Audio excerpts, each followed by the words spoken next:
The gospel is good news, but it starts, however, with really, really bad news. The bad news is that this world is not the way it should be, and that we are not the way we should be. Now, God created the world perfect, but human beings sinned against God, and from there all of creation was thrown into confusion and hardship,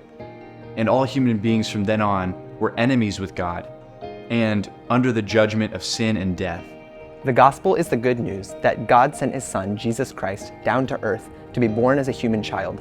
to live the life that we could not live, a life of perfection without sin, and die the death that we deserved, so that we could be reconciled to God, so that those who place their faith in Christ can live forever with God in eternity. The gospel allows me to see that it is important for me to reflect Christ's love that was shown as he was on this earth. It allows me to see that I need to reflect his love towards those around me. I think beyond the big things that the gospel accomplishes on campus, such as sending open-air evangelism trips to universities around the state to share the gospel with people that have never heard it before, the gospel also helps us accomplish the everyday mundane things, like getting out of bed when it feels impossible to do so. For me personally, I think an example of that is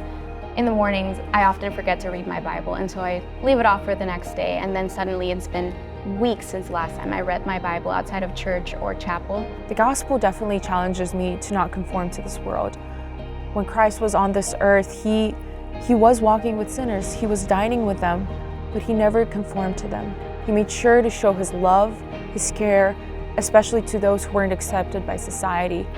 What makes the gospel such great news is not just that my sins have been forgiven and that I have eternity in heaven to look forward to, but what makes the gospel so great, and the essence of the gospel, is that God has given me himself through Jesus Christ. As I meditate on this truth, my soul finds true joy and rest, knowing that God has given me himself and that he wants to be in relationship with me, and that he wants me to know him more intimately.